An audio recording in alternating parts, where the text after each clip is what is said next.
Eleições 2024. Uso de telefone celular é proibido na cabine de votação. Mais de 150 milhões de brasileiros estão aptos a votar no próximo domingo. Milhares de pessoas caíram na malha fina em 2024. INEP divulga cartilha de redação para participantes do Enem. E fechamos mais uma semana, hoje é sexta-feira, 4 de outubro de 2024. Vamos juntos, o seu Últimas Notícias começa agora.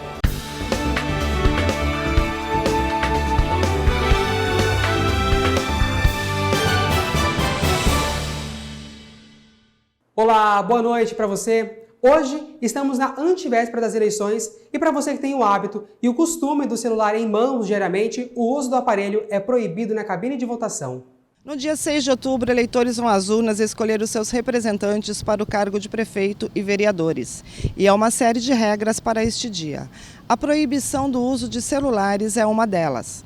A chefe do cartório eleitoral, Michele Veiga, fala até que momento você pode usar o seu dispositivo. A pessoa que vai levar o celular para a sessão eleitoral, até por questões de apresentação de documento, tudo, ela pode ingressar à sessão eleitoral portando o celular. Ela apresenta o documento que ela quer apresentar para o mesário, seja o próprio e-título, seja um documento digital, como uma habilitação, uma identidade digital. Apresenta para o mesário, o mesário vai habilitar a pessoa para votar. Porém, a proibição do uso do celular é dentro da cabina de votação. Então, a pessoa deixa esse aparelho de lado, ou com os mesários, ou num espaço próprio, para deixar que fique até à vista da pessoa, entra na cabina de votação, vota e pega o seu celular onde ela deixou. Se a pessoa insistir em levar o celular para a cabine, a orientação é que não seja autorizada a entrar na cabina, porque existe essa proibição.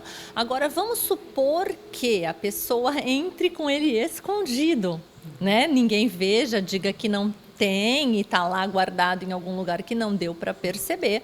A gente orienta, então, para que o mesário anote isso em ata, anote o nome da pessoa em ata e a gente depois vai encaminhar essa informação para o Ministério Público Eleitoral. Eleições Municipais 2024 é aqui na TV Câmara Cubatão.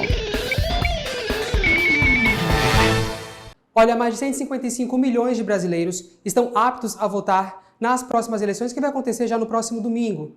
Segundo dados, o número de eleitores aumentou cerca de 5,4% em comparação com as últimas eleições, isso em 2022. Lembrando, a votação acontecerá em todo o Brasil, das 8 horas da manhã até as 5 da tarde. Para isso, você, eleitor, deverá comparecer com a sua sessão eleitoral com o documento oficial com foto ou com o aplicativo e-título no celular. E como falamos ontem, o transporte público aqui em Cubatão será gratuito para toda a população.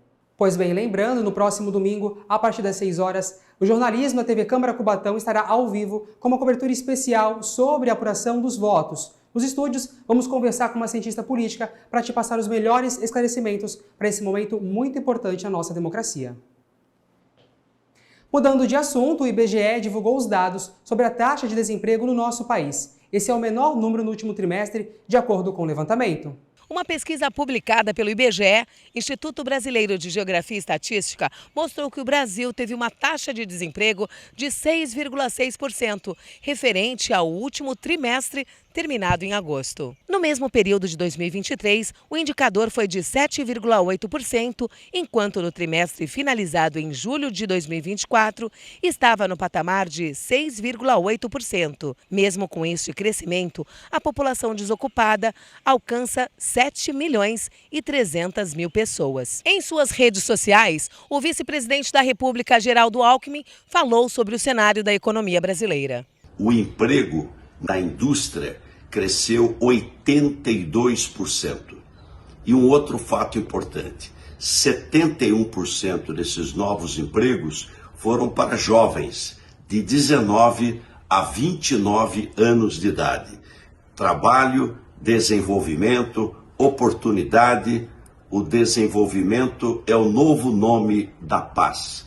Paz verdadeira, com oportunidade para todas e para todos. Olha, o primeiro voo de repatriação de brasileiros do Líbano foi adiado. Segundo o governo federal, a decisão é um motivo de segurança. O Ministério das Relações Exteriores do Brasil anunciou adiamento na missão de repatriação dos brasileiros que se encontram no Líbano. A medida se deu em decorrência aos bombardeios nas imediações do aeroporto de Beirute pelas forças de defesa de Israel.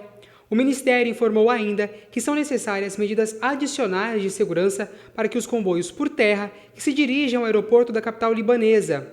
A operação inicial previu o retorno de 200 pessoas, entre brasileiros e os parentes mais próximos. Está prevista para amanhã a chegada da aeronave com os repatriados. Além disso, existe uma programação para que o presidente Lula os receba em solo brasileiro. Atualmente, cerca de 20 mil brasileiros residem no Líbano. A cartilha sobre as redações que foram realizadas no Enem já estão disponíveis. A cartilha do participante sobre a redação do Enem desse ano já está disponível no site do Instituto Nacional de Estudos e Pesquisas Educacionais, Anísio Teixeira, o INEP. Esse documento tem como objetivo esclarecer dúvidas sobre os critérios que fazem o texto obter uma boa pontuação no Enem. Ele também conta com comentários de especialistas sobre as redações que obtiveram a nota máxima na prova em 2023. Vale lembrar que a redação é aplicada no primeiro dia de prova, que será no dia 3 de novembro. Olha, milhares de brasileiros caíram na malha fina neste ano. Vamos entender os principais motivos por que isso acontece. Em 2024, mais de 1.400.000 declarações de imposto de renda caíram na malha fina, devido às inconsistências nos dados da declaração. Isso acontece por vários fatores, e a contadora Simone Rocha vai explicar os maiores motivos dessas retenções. Os principais motivos para cair na malha fina é erro de digitação, acontece muito. Às vezes você está declarando e erra algum dígito, isso acaba caindo na malha fina. Quando os pais acabam os dois declarando um filho, então identifica que tem duas declarações com o dependente, isso cai na malha fina. E também quando acontece de você ter despesas que não consegue comprovar. A Receita Federal já sabe de todos os seus recebimentos, e na declaração de ajuste você mostra ali, você declara a sua parte. Se você não declarar todos os recebimentos, acontece de a Receita Federal entender que as informações estão divergentes, e aí você cair na malha fina. É muito importante ficar atento à declaração dos dependentes, como filhos até os 21 anos. E caso eles tenham renda e ainda estiverem estudando, isso deve constar na sua declaração. Os dependentes, a gente tem que prestar atenção na seguinte situação. Se você tem um filho, quem tem que declarar? Ou o pai ou a mãe. Os dois não podem declarar. Se os dois declarar, também cai na malha fina.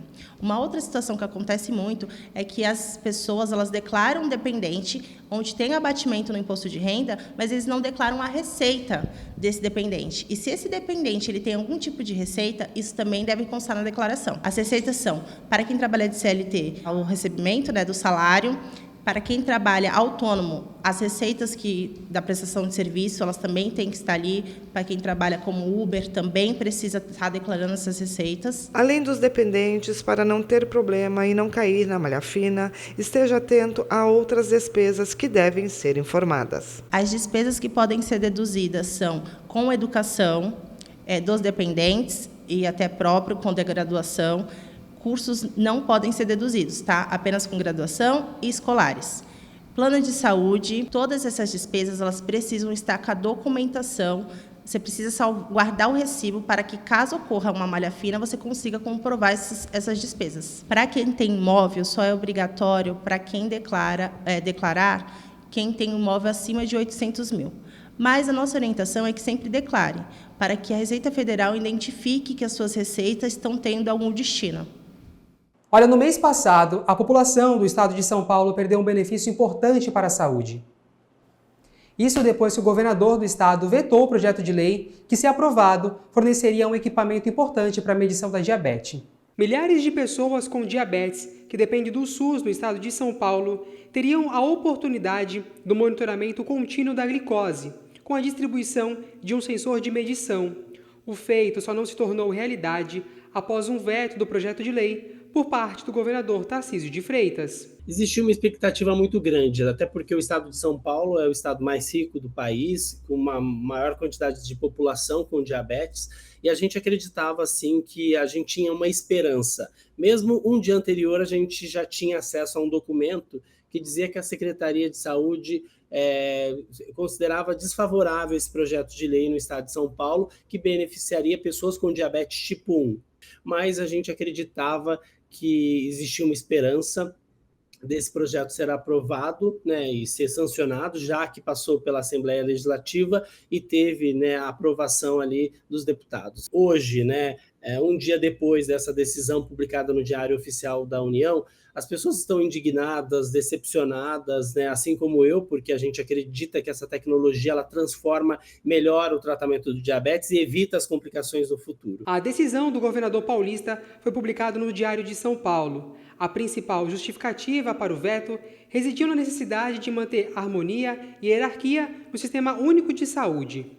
E olhando o projeto, a gente vê que existem algumas questões a serem respondidas, né? Por exemplo, de onde vem essa verba, qual é a quantidade da população que vai ser afetada, assim, beneficiada, né, por esse projeto, e de onde vai vir o recurso e qual vai ser o protocolo, porque tudo precisa de um protocolo, né? O Sistema Único de Saúde ele não consegue atender uma demanda tão grande de uma hora para outra, precisa de um planejamento. Mas agora a gente tem a esperança que esse projeto de lei volte para a Assembleia Legislativa e os deputados derrubem esse veto e aí pensem em alternativas para viabilizá-lo. Para quem tem diabetes, o equipamento que teve o veto do governador de São Paulo é de extrema importância na prevenção e no controle de problemas futuros. Bom, o sensor de glicose, na verdade, é uma tecnologia que chegou ao Brasil em 2016, né? Sem medir a glicose no sangue, você não consegue ter um tratamento adequado, não ter ajustes no tratamento e você acaba tendo o diabetes descontrolado. E aí você, no futuro, acaba tendo também as complicações do diabetes. O que são essas complicações, né? Infarto, derrame, problema renal, perda de visão, amputações, problemas cognitivos e muitos outros problemas, porque a glicose alta ela acaba afetando o organismo de uma forma geral. A tecnologia ela ajuda a pessoa. Imagina só que você esteja dirigindo.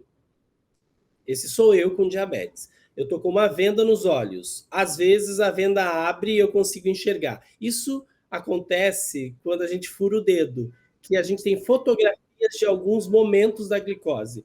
O sensor de glicose, ele te mostra o percurso todo. Ele mostra o que foi, o que está sendo e o que vai acontecer, né? Ele tem uma previsão do que pode acontecer com a seta de tendência. Tom Bueno é jornalista e também tem diabetes. Foi com o intuito de ajudar ao próximo que ele criou o portal Um Diabético, com várias dicas e informações para a melhoria da saúde e para que melhor pudessem se cuidar. Ele precisou a importância de políticas públicas para o auxílio da pessoa que tem diabetes. A gente entende que assim, né, quando a gente fala de político, né, e de governador, de presidente, de prefeito, as pessoas elas não entendem de tudo. Quando a gente fala em tratamento do diabetes, a gente não está falando em luxo, a gente está falando em acesso, né? O SUS ele oferece o que é básico, não significa que é o melhor. E a gente fala também de tratamento personalizado. Não significa que todo mundo se enquadra dentro do que o Sistema Único de Saúde oferece. Então, quando a gente tem uma tecnologia para aliar e melhorar a qualidade de vida de uma pessoa com diabetes tipo 1, que por cerca de 5 horas do seu dia só toma decisão e pensa em diabetes, você está falando em amenizar esse fardo e trazer mais qualidade de vida para essa pessoa, né? E evitar essas complicações no futuro. Porque o problema pode não fazer muito sentido para quem não convive com diabetes. O problema não é só hoje o diabetes. O problema é o que o diabetes pode causar na sua vida. O diabetes mal controlado, ele pode tirar a vida dessa pessoa e tirar a qualidade de vida dessa pessoa, né, quando essa pessoa não morre. Por quê? Vai perdendo a sua qualidade de vida, porque vão aparecendo outros problemas de saúde. O Porto de Santos está com vagas de emprego em nível superior, técnico e médio. Diversas empresas da região, na área portuária, estão com oportunidades de emprego para nível superior e técnico. Em Cubatão, a JBS está com vaga aberta para analista de exportação e importação. Agora vou falar vagas para trabalhar em Santos. A Craft Multimodal está com cargo de analista júnior documental LCL em pó. A Rumo tem vaga para especialista de operação júnior. Já a S Magalhães e ECMaga tem vaga aberta para analista de exportação. As vagas a seguir são para trabalhar no Guarujá. A Movecta tem vaga aberta para líder operacional de transporte e para supervisor de manutenção. A TEG, Terminal Exportador do Guarujá, tem vagas para técnico especializado em manutenção e técnico de segurança do trabalho 2. As empresas portuárias também contam com vagas para nível médio. Em Santos, a S Magalhães e Semaga tem vaga para auxiliar de importação. Já no Guarujá, a Movecta tem vaga para assistente de atendimento ao cliente e a Santos Brasil tem vagas para ajudante de serviços gerais e mecânico de equipamentos móveis. O barril do petróleo ficou mais caro após uma fala do presidente dos Estados Unidos, Joe Biden. A declaração repercutiu de uma forma geral e, com isso, o preço do barril de petróleo subiu 5% após a fala de Joe Biden. A situação ocorreu após o lançamento de mísseis pelo Irã contra Israel. O governo israelense anunciou uma possível retaliação, incluindo ataque a infraestruturas petrolíferas iranianas. Em coletiva de imprensa, o presidente americano foi questionado sobre seu posicionamento em relação aos possíveis ataques e não incluiu a resposta. Foi justamente essa incerteza de Joe Biden que gerou insegurança no mercado global de petróleo. O aumento na precificação do barril gera um impacto direto aos custos da gasolina e do diesel, podendo resultar na elevação dos preços de produtos diversos. Além disso, o aumento nas despesas com transportes. Você sabia que ontem foi comemorado o Dia Internacional do Dentista? E mais, muitos brasileiros não cuidam da saúde bucal como deveria acontecer, até porque a saúde começa pela boca. Segundo o Conselho Federal de Odontologia, o Brasil tem atualmente cerca de 370 mil cirurgiões dentistas. Mesmo com a grande demanda, de acordo com o IBGE, mais de 16 milhões de brasileiros vivem sem nenhum dente na boca. Embora o Brasil possua o maior número de dentistas do mundo, a população ainda carece de muitas informações e muitos cuidados com a saúde bucal. Às vezes um dente ali em mau estado, com uma cárie grande, ele tem micro-organismos. E esse micro-organismo não fica só na boca, ele não fica só no dente. Ele vai para a garganta, vai junto com os alimentos para o estômago, na digestão ele vai para o sangue.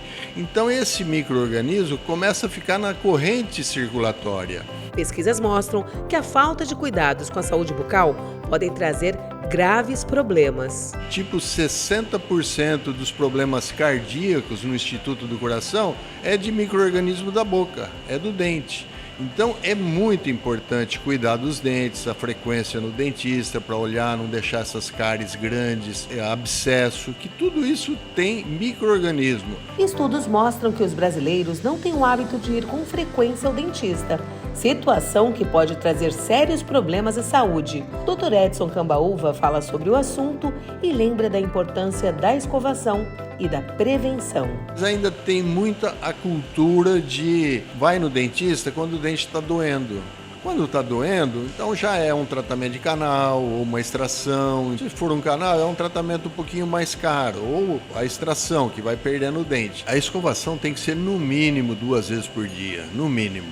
Tem que ser uma escova macia para ficar bastante tempo escovando. É muito comum hoje a gente ver escova dura, as pessoas acham que é escova dura e escova forte. É o contrário, é macia, de leve e demorada. Aí um fio dental. Passar um fio dental é muito importante e depois pode dar uma repassada de novo com a escovação. Tudo que fizer na prevenção é mais barato. Especialistas alertam que o cuidado com a saúde bucal é fundamental para a maior qualidade de vida e para uma longevidade mais saudável. Depois do intervalo tem a previsão do tempo e o que vai rolar nas telonas e no esporte, a final dos Jogos Escolares aqui de Cubatão. Não saia daí, voltamos já! Se apronte para votar. É título. Tudo tá no celular nessa era digital. Tem até aplicativo de título eleitoral. O e-título tem o número do título do eleitor e o local da votação. Se tiver foto, vale como documento na sessão eleitoral. E ainda serve para justificar a ausência na votação. Não deixe para a última hora. Baixe o e-título agora. Justiça Eleitoral. A justiça da democracia. Já estamos de volta com as últimas notícias e chegou aquele momento especial de conferir o que está rolando nas telonas. Quando você sorri, o mundo inteiro sorri com você. Coringa Delírio A2 é a grande estreia da semana nas telonas. Rapidamente se transforma em uma paixão obsessiva, levando-os a um relacionamento caótico. Agora que sabemos as dicas do cinema, vamos conferir juntos como fica a previsão do tempo.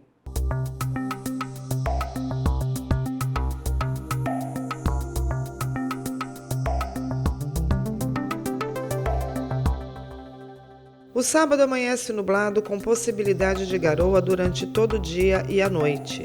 As temperaturas variam entre 18 e 22 graus. Os ventos são leves durante todo o dia e a umidade relativa do ar fica entre 79% e 98%. O domingo será de céu encoberto e chuva pela manhã que se estende até o final da tarde. As temperaturas têm leve queda, ficando entre 16 e 21 graus.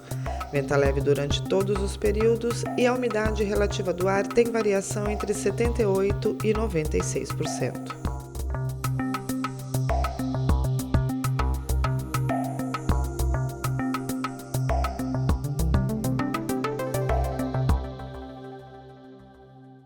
E agora vamos de esporte no seu N. Comigo no estúdio, Lucas Sena, para falar do Santos Futebol Clube, que joga na semana que vem. Seninha, boa noite para você, mais uma vez seja bem-vindo. Boa noite, Jefferson, uma ótima noite ao seu amigo de casa. É o Santos, né, que vai enfrentar o Goiás fora de casa, a partir das 9 horas da noite, lá no estádio da Serrinha, na capital goiana. Mas assim, os torcedores santistas, Jefferson, você que está nos assistindo, você está feliz, né, ansioso, na expectativa de 2025, né? Porque você acompanha aqui no Últimas Notícias, né, que o Santos anunciou a construção da arena, onde hoje é a Vila Belmiro, né, só para começar a construção da arena. Ele está só esperando finalizar as obras do Pacaembu, para que assim que finalize ele possa ter onde jogar, né? E assim, quando for ano que vem, nos próximos, a previsão é de 2 anos e meio a 3 anos que o Santos construa a sua arena, e assim o Santos tem o seu estádio para 30 mil torcedores, enfim, um estádio à altura da magnitude do Santos, né? Pois não, Jefferson. Sendo uma dúvida, eu falei que o Santos vai jogar semana que vem. Como é que está a preparação da equipe? A equipe está boa? A bola vai rolar legal ou não vai? Olha, dependendo do atual elenco, a bola tá rolando, só que tá meio quadrada, né? Não tá, o Santos, assim, tá na segunda colocação. O Santos, ele desempenha, se você for ver, um bom papel em campo, né? Faz o gol e sai com a vitória. Só que o torcedor santista, como a gente vem falando aqui, ele quer o desempenho bonito, né? Ele quer um jogo bonito. Ele quer que o time busque o ataque, ele não quer que o time sofra pressão para adversários inferiores, né? Para adversários de menor qualidade. Só que o Santos está na onda do faz um gol, segura e espera, né? E isso vem incomodando muito a torcida santista. No Campeonato Paulista não foi assim, né? O Santos chegou à final com um futebol não bonito, mas um futebol menos feio, digamos assim. Era um futebol que o Santos conseguia ter mais opções no ataque, tinha mais variações de jogadas. Hoje o Santos é uma jogada simples, né? Toca no Wendel e o Wendel que se vira. Tanto é que o último jogo da partida, o Wendel domina a bola, abre na esquerda e o Guilherme cruza, né? Então, a questão do Santos no ataque, ofensivamente, é a lástima do torcedor santista. Mas o Santos, assim, tem um bom elenco, tem um bom time, só que está complicando algumas coisas, né? Teve o jogo treino contra o São Bernardo, os reservas que o treinador Fábio Cari disse que não estão aptos a jogar fizeram um gol, né? Que é o Billy Arce e o Sufa NDE. Então, assim, o Santos tem uma sombra meio complicada, né? Nessa questão do comando técnico. Mas tem bola, tem qualidade técnica suficiente para poder chegar e voltar, né, de Goiás para a Baixada Santista com 3 pontos na bagagem, Jefferson. E aí, seu palpite para o jogo seria? Olha, meu palpite para o jogo, eu acredito que o Santos tem tudo para ganhar, né? Mas como diz o famoso ditado, o futebol é uma caixinha de surpresas, né? Então, se você faz assim, no que você aposta? Eu aposto naquele famoso ambos marcam, né? O Santos faz um gol, mas toma um gol. É a chance do Santos empatar ou sair com a vitória. Não consigo hoje falar para tu que o Santos sai com a vitória completa, com a vitória total, não, de Goiás, viu, Jefferson? Tá certo, então. Hoje pela manhã você foi acompanhar uma competição aqui em Cubatão, não é isso mesmo? Fui acompanhar a final dos Jogos Escolares. Então pode chamar o VT. Vou chamar meu VTzinho. Então, como eu falei, acompanhei os Jogos Escolares aqui de Cubatão e eles chegaram ao fim, né? A competição que movimentou a cidade e contou com a participação de mais de 400 alunos nas 5 modalidades disputadas. Os Jogos Escolares chegaram ao fim nessa sexta. Os estudantes da rede de ensino de Cubatão competiram no atletismo, basquete, futsal, handebol e vôlei, que encerrou a competição. Na categoria mirim, que abrange o 6º e 7º ano, no masculino, na disputa de 3º lugar, a UME Bernardo José Maria de Lorena ganhou da UME Mário de Oliveira. No feminino, a UME Padre José de Anchieta ganhou da UME Usina Henri Borden. Na final masculina, a UME Padre José de Anchieta ganhou da UME Luiz Peruzzi. Já no feminino, a UME Bernardo José Maria de Lorena ganhou da Luiz Pieruzzi. Nayane Lima fala que a vitória tem um gosto de revanche e agradece ao seu treinador, Mauri Amaro, que destaca o esforço das atletas durante o ano. Foi muita felicidade que a gente perdeu para eles no handebol. Todas nós agradecemos o Mauri, porque ele foi um professor muito compreensível, ensinou a gente desde o começo, que a gente não fazia nada. A gente era horrível e ele deixou a gente monstro, A gente fez um bom trabalho durante o ano, a nossa equipe, a nossa escola, a Lorena, fez uma excelente campanha. As meninas foram as que mais se esforçaram, assíduas nos treinos. Essa vitória foi fruto de um trabalho meu como professor, mas mérito com certeza delas, de se esforçarem, de participarem do treino, de aprenderem as técnicas, de aplicarem as técnicas corretas. Na categoria infantil, o domínio foi da UME Luiz Pieruzzi. No feminino, num jogo emocionante decidido no tie-break, elas ganharam da UME Mário de Oliveira por 2-1. No masculino, a vitória da escola foi em cima da UME Bernardo José Maria de Lorena. Ana Paula e Cauã Felipe falam da alegria em ser campeões e destacam o papel da treinadora Rosa Mágia durante a competição. Para mim foi uma maravilha, foi muito desafio, até porque a gente estava com medo do time. Foi muito legal ganhar de virada e foi muita emoção, queria chorar, gritar, xingar todo mundo. Vôlei é a minha vida, né? Eu pretendo continuar com o vôlei e eu amo esse pessoal aqui, é a minha vida. Quero agradecer o time, primeiramente a professora Rosa. Se ela não puxasse nossa orelha, nós nunca ia conseguir estar aqui, graças a Deus. Queremos parabenizar o Lorena também, um jogaço, parabéns. E só tenho a agradecer meu time, isso aqui não é um time, é uma seleção. Rosa Mágia destaca a importância dos jogos escolares para os alunos e disse que as vitórias são uma soma do projeto realizado na escola com a determinação dos alunos. É a consagração de um trabalho, né? Há mais de 3 anos a gente tem um projeto na UME Pieruzzi de Pratique Esporte, Pratique a Paz, que tem dado certo e hoje nós estamos colhendo os frutos. É gratificante porque eu sei o quanto faz diferença na vida deles. Eu gostaria de fazer um agradecimento especial à TV Câmara pelas coberturas dos Jogos Escolares, porque assim ajuda a divulgar e quem sabe a gente ter mais apoio, mais suporte e fazer uns Jogos Escolares cada vez melhor. O professor Paulo César diz que a realização dos Jogos Escolares é o resultado da união de várias secretarias e reforça a importância dos Jogos na vida dos alunos. E tudo isso é para proporcionar ao aluno uma experiência que ele possa levar para o resto da vida, porque eu acho que o aluno que participa de Jogos Escolares, que participa desse momento, ele vai carregar para a vida dele. E se ele não se tornar um atleta, com certeza ele vai ser um bom cidadão. E a intenção de todos os professores é esse trabalho, fazer um trabalho que começa lá na escola e isso aqui é só a culminância. O prazer também é das escolas envolvidas, a direção, os professores, os alunos como se envolvem, como se superam, como a gente observa o aprendizado e o crescimento ao longo dos jogos. É isso que motiva a gente a continuar fazendo e é o que a gente deseja para eles, que isso seja uma coisa positiva para a vida deles. Bacana demais, né? Ver Cubatão promovendo o esporte e a educação em conjunto dentro da sala de aula, também dentro das escolas e nos ginásios aqui da cidade, não é mesmo? Parabéns também aos alunos que se envolveram e se engajaram. Nosso N de hoje fica por aqui. Para você uma ótima noite. Voltaremos na segunda-feira às 6h15. Lembrando que domingo, a partir das 6 horas, a TV Câmara Cubatão abre espaço para a democracia e te convida a acompanhar a cobertura especial da apuração das eleições 2024. Até lá! Tchau!